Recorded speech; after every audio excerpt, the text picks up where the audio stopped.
de número 147. Está no Atos dos Apóstolos, capítulo 22, versículo 16. E agora, por que te detens? Olha a pergunta. E agora, por que te detens? Essa é uma pergunta.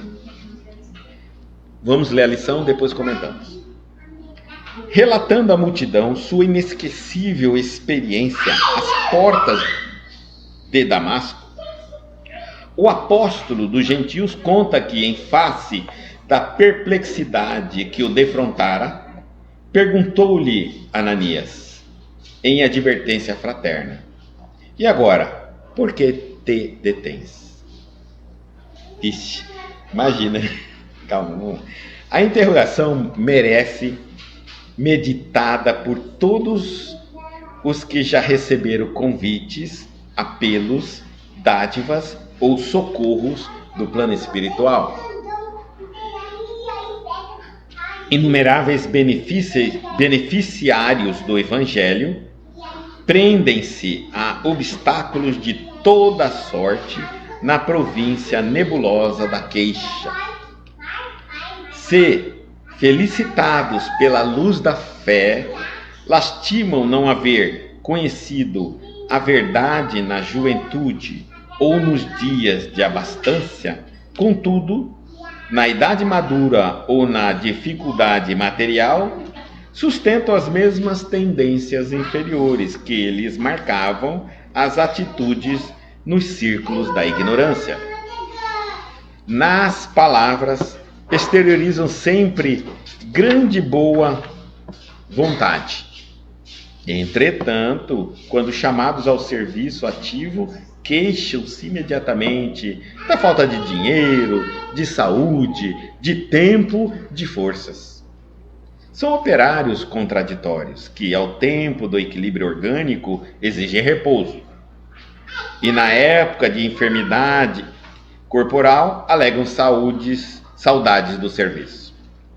É indispensável combater essas expressões destrutivas da personalidade. Em qualquer posição, em qualquer tempo, estamos cercados pelas possibilidades de serviço com o Salvador. E para todos nós, que recebemos as dádivas divinas, de mil modos diversos, foi pronunciado o sublime desafio. E agora, por que detens? Ou, o que está te impedindo, né? E agora, a pergunta é, o que está te impedindo? Impedindo fazer o bem, crescer, evoluir, progredir, estudar, caminhar? Vamos lá. Relatando à multidão sua inesquecível experiência às portas de Damasco, Paulo estava contando para todo mundo qual foi a experiência dele em Damasco. Imagina, Damasco, gente, era a cidade de Paulo. Ele iria lá pregar. Ele que havia pregado contra Jesus, que havia... Lembra que nós falamos do obsessor como é difícil? O bem. Eu sempre falo às pessoas assim: nunca sinta-se convicto de alguma coisa nesse sentido de orgulho, porque todas as vezes que você tiver certeza é porque você está errado. Então, Paulo era esse, ele achava que ele estava certo. Jesus era inimigo de Moisés e Moisés era o Messias. Então, vamos perseguir os cristãos. Ele estava certíssimo disso. E foi. E havia pregado muitos contra Jesus. Agora ele estava entrando na porta de Damasco. Ele já tinha ficado cego e tal. O apóstolo dos gentios conta que, em face da perplexidade que o defrontara, perguntou-lhe Ananias em advertência fraterna, porque Ananias estava com ele já tinham se conhecido, Ananias já sabia que ele já tinha se convertido, então agora ele tinha que voltar a Damasco, e aí Ananias pergunta: e agora, o que te detens?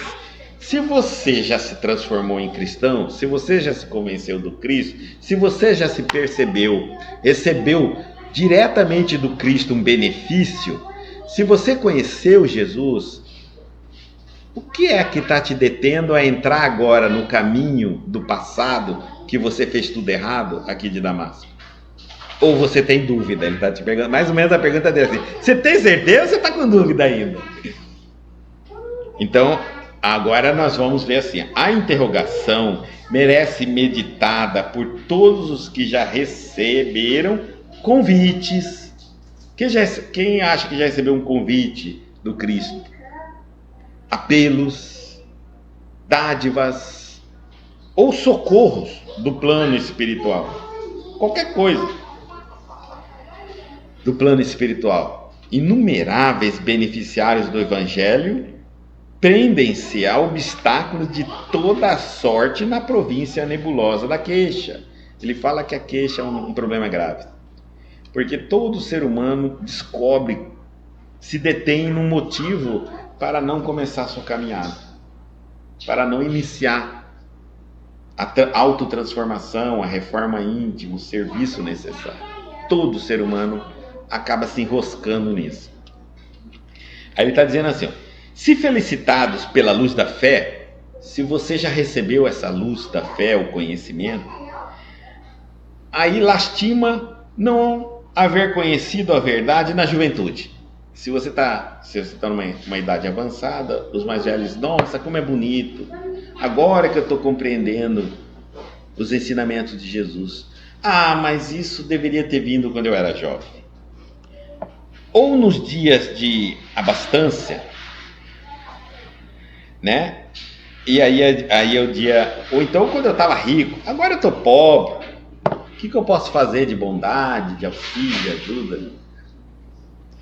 Contudo, na idade madura, ele está dizendo, ou na dificuldade material, ele está respondendo às pessoas que dizem assim: ah, hoje eu já estou mais uma certa idade, já não ligo muito mais para isso. A minha fase de trabalhar a serviço do bem, da alta reforma íntima, de buscar a evolução, de buscar o estudo, já passou. E outros dizem assim: se ao menos esse convite do bem tivesse vindo no momento que eu tinha dinheiro, né, eu podia fazer alguma coisa de bom. E ele está dizendo: contudo, na idade madura ou na dificuldade material, sustentam as mesmas tendências inferiores que lhes marcam as atitudes no círculo da ignorância. Nas palavras, exteriorizam sempre grande boa vontade. Normalmente são pessoas que falam do bem, da bondade, do amor.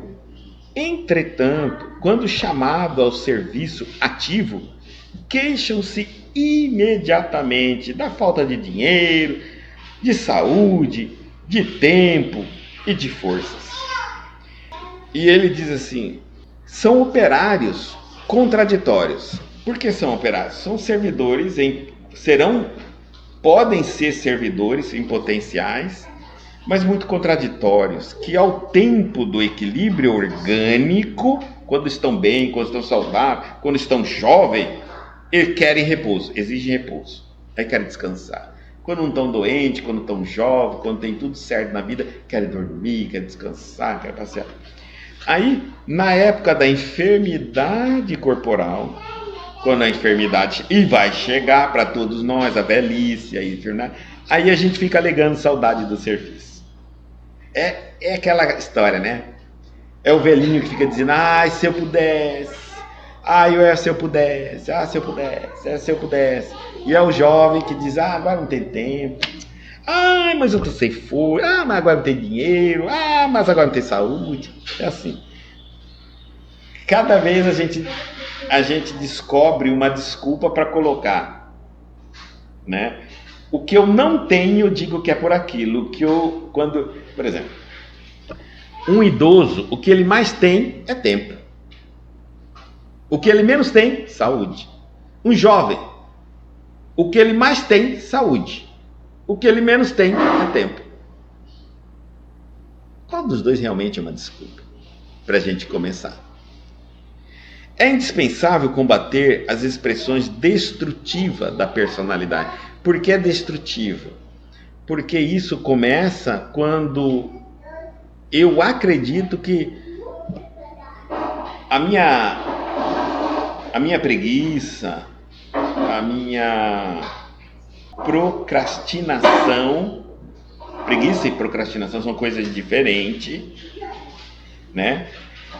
Ela, quando eu a uso em um assunto que eu não recebo um prejuízo direto e rápido, imediato, eu começo por fé que aquilo ali é um canal de ajuda e não me atrapalha. Por exemplo, eu começo a fé, a evolução nossa, cuidar da nossa vida espiritual, é uma coisa que aparentemente não me dá prejuízo se eu deixar de lado. Se eu me tornar uma pessoa preguiçosa nessa área, procrastinar nessa área, não parece. Mas se eu fizer isso na área financeira, imediatamente eu não pago minhas contas. É isso. Se eu fizer isso em algumas outras áreas, eu não tenho nem como começar. A hora que eu começar, já vem as consequências. Então, eu acabo sendo impedido pelas forças da circunstância, do retorno imediato, a não procrastinar, a não ser preguiçoso.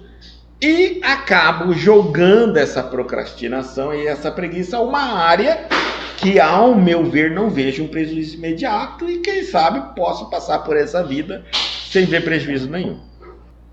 É indispensável combater essas expressões destrutivas da personalidade. Porque aí, no final da história, como a parte espiritual, e eu sou imortal, a parte espiritual vai me dar prejuízo daqui muitos anos, às vezes eu já nem lembro da negligência que eu fiz da parte minha espiritual e ainda me revolto com as consequências. Eu quase não atribuo isso como necessário na minha vida, mas dali vai passando para outras áreas, vai passando para outras áreas, vai passando para outras áreas, vai passando para outras áreas. E eu falo sempre que a preguiça e a procrastinação tem que ser muito bem trabalhada, dialogada, conversada com os jovens. Porque os jovens têm uma ilusão muito forte de que não vão envelhecer, de que não vão se tornar adultos, de que eles vão viver a vida inteira deles jovens. Eles não conseguem compreender que na vida tudo tem tempo como estação de ano. Não é castigo de Deus, não. Estação de ano é a lei da natureza. E o ser humano envelhece. Não tem jeito. Tá certo? Então, quando eu não me preparo na juventude para uma velhice, eu tenho uma velhice complicadíssima. Porque na velhice não dá tempo de eu cuidar dela. Eu vou só receber as consequências. Isso é importante eu entender. Hoje, a própria ciência da área da nutrição diz que o corpo que estamos hoje, que temos hoje, ele é consequência do meu passado, de tudo que eu vim ingerindo na minha vida. Olha que eu olho, se eu falo não gosto do que eu estou vendo, você fez tudo errado. E não dá para ajeitar aqui e ali não. Tá na hora de ajeitar tudo. Assim que eles estão falando.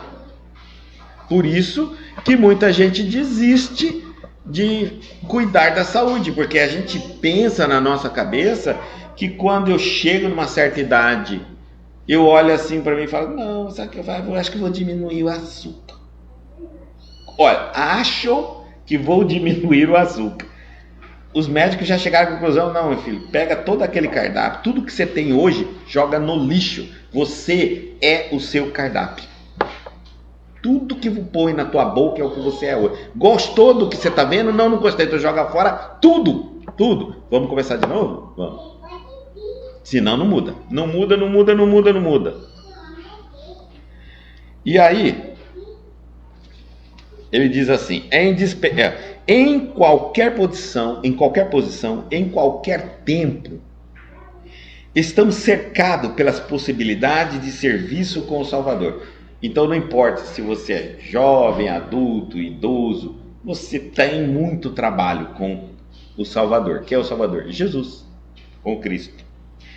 E para todos nós que recebemos as dádivas divinas, de 1000 modos diversos, olha, eu não acredito em ninguém não tenha sido agraciado pela misericórdia divina, seja no campo da saúde, seja no campo financeiro, seja no campo do relacionamento, seja no campo profissional, seja no campo espiritual, na parte da saúde espiritual. De alguma forma você foi agraciado pela misericórdia de Deus, de alguma maneira. Inclusive é fácil de saber, Guto, será que eu fui agraciado de alguma maneira pela misericórdia de Deus? Sim. Qual é a área que você não reclama? A área tal. É essa aí que você foi agraciada pela misericórdia de Deus. Ou que você reclama menos. Qual é a área que você reclama mais? Tal. Então é essa que você tem que trabalhar muito para se resgatar, para se equilibrar.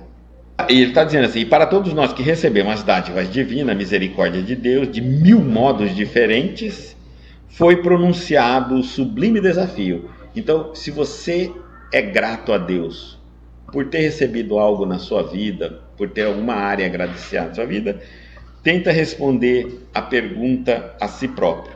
E agora, por que te detens? O que está te impedindo a evoluir, a crescer, a progredir, a caminhar, a se tornar um ser humano melhor, a acordar todos os dias livre de tudo aquilo que é defeito em você? O que está te impedindo de você autoburilar-se para se tornar um anjo? Né? Um homem bom. Não é um homem bom que a sociedade diz que é bom, não esquece isso, porque a sociedade, se soubesse a direção, não teríamos os governantes que temos. Não esquece isso. Bom, dentro das características que o Cristo nos ensinou. Esse bom, tá certo? Fora isso, não é bom.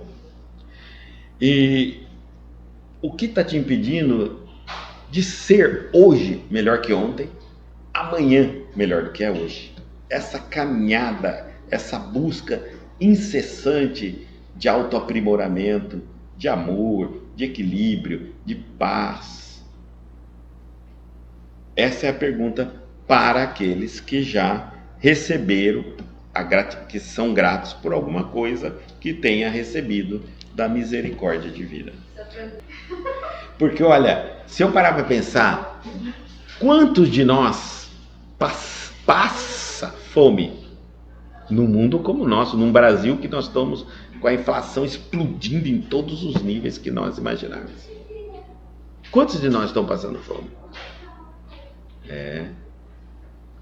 Quantos de nós já passamos fome alguma vez, mas hoje já não passamos mais? E na vez que passamos fome, às vezes o país não estava na situação que está agora, hein? E hoje que era para passar, não estão passando. Então já estamos sendo agraciados por isso. Quantos de nós estamos com saúde? No momento que Nossa Senhora, a quantidade de doenças espalhando por tudo quanto é lugar. A nossa saúde pública está entregue ao nada. E nós estamos sobrevivendo na misericórdia de Deus. Se alguém hoje ainda diz que eu tenho saúde e não peguei nada, agradeça a Deus, porque seria pegar. Quantos de nós fomos agraciados no relacionamento? Que temos pessoas do nosso lado, pessoas equilibradas, pessoas saudáveis, pessoas com cabeças no lugar. Porque às vezes o relacionamento pode nos trazer muito problemas. O problema pode entrar muitas vezes pela porta do relacionamento da nossa vida.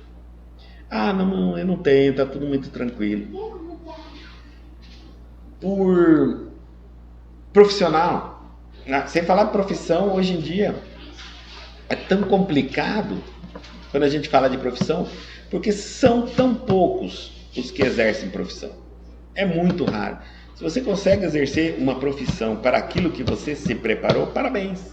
Desde que não seja concurso público, pelo amor de Deus. Mas parabéns, tá? Porque é raro. É muito raro. Normalmente, a ideia essa coisa de você apoderar o Estado com melhor remuneração e maior estabilidade profissional, incha a máquina estatal de uma maneira gigante, criando muito mais impostos para todo mundo, e acaba desiludindo todo mundo a seguir a sua profissão. Por quê? Porque eu vou formar numa determinada coisa para passar num concurso, acabou com a minha vida. A gente opta por uma qualidade de vida. E hoje nós sabemos que o exercício da nossa profissão, aqueles que já é um prazer gigantesco. Eu conheço muita gente da Receita Federal, da Secretaria da Fazenda, tomando dose de antidepressivos, remédios terríveis, e dizendo que a maior frustração dele é não poder exercer a profissão, não onde eles estão. Então, salário tem, estabilidade tem, mas não é isso. Não é isso que faz o homem. O que faz o homem é viver a sua criatividade, o seu potencial. Bom, então se eu posso fazer isso, agora aqueles que já estão na sua profissão, conseguindo nesse país, que estão destruindo tudo que é empresas, pode dizer, eu sou um abençoado. Sou um abençoado. Não é tão simples assim, não. Parte espiritual. Quem estiver na parte espiritual e pensar, olha, eu estou bem na minha parte espiritual, estou equilibrado, não estou com nenhuma obsessão que me leve para locais, caminhos que me deixem em situações difíceis, né? Porque a gente só percebe que a gente está um pouco obsediado é quando a gente começa a tomar algumas atitudes, e as atitudes às vezes têm consequências, ele fala, por que eu fiz aquilo? Eu perdi a cabeça. Quando eu começo a somar a quantidade de vezes que eu já perdi a cabeça, eu falo, realmente eu estou obsediado. Hã? Sair da casinha. Antigamente era muito nojento, eu estava te assistindo daqui, eu vi que você estava bem fora. Sabe o que é bom para uma pessoa obsediada? É você filmar ela. Filma ela, depois deixa ela ver, assistir. Sai de perto, porque ela fica constrangida. Olha, eu filmei aquele momento seu que nós estávamos. Olha aqui, assiste você. Tenta julgar aquela pessoa, se ela tem um padrão normal, ela é esquizofrênica às vezes, pode ser que não. Né? Aí quando a pessoa assiste, ela vê a vergonha. Ela vê tantas maneiras de falar um assunto que não era aquilo que ela utilizou, foi útil.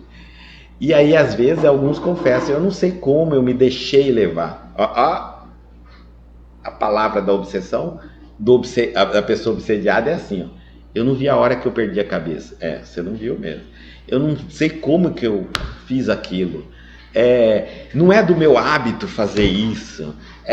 Tudo isso é de alguém que está obsediado. Compreenderam? Ele vai dando sinalzinho devagarzinho.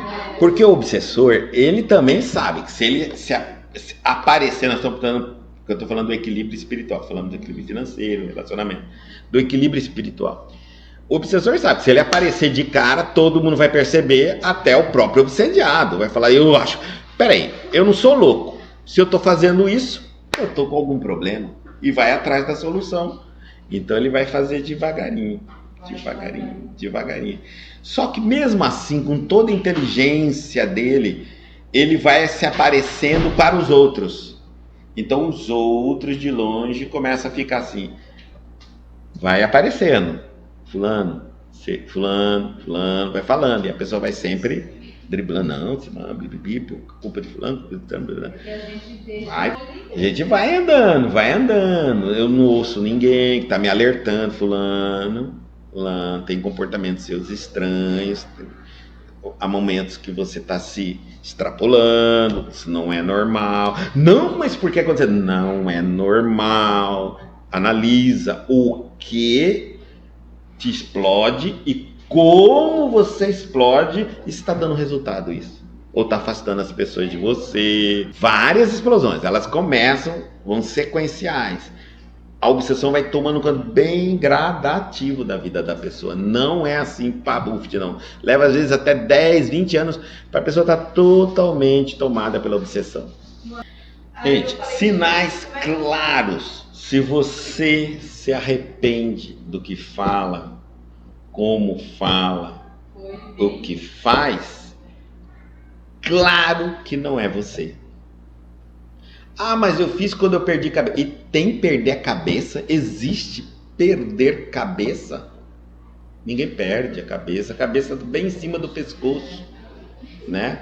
Não tem. O que acontece é que você está sendo trabalhado para ter uma dificuldade. Por isso que a gente fala, uma pessoa sóbria, uma pessoa sábia, nossa, ela vai perder uma cabeça quando algo te irrita no seguinte, por exemplo, é uma infantilidade. O perder a cabeça é uma infantilidade, porque tecnicamente falando, um adulto, numa visão adulta, ele não perde a cabeça, ele dialoga, conversa, faz tudo, menos perder a cabeça. Perder a cabeça é quando eu não consegui articular argumentos.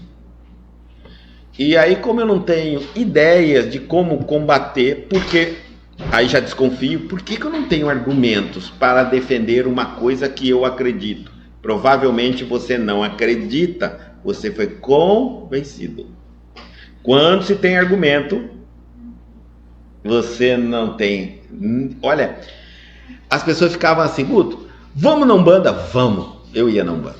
Tranquilo, assistia tudo, ia no terreiro, ia na igreja evangélica, ia no catolicismo.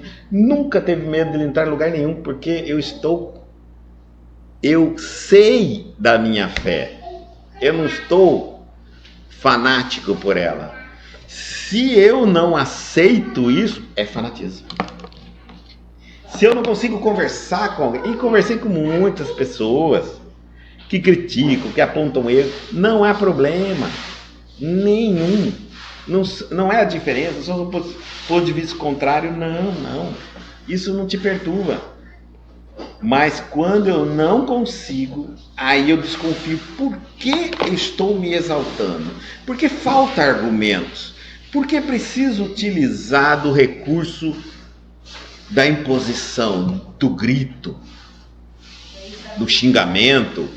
Por que eu larguei mão do raciocínio?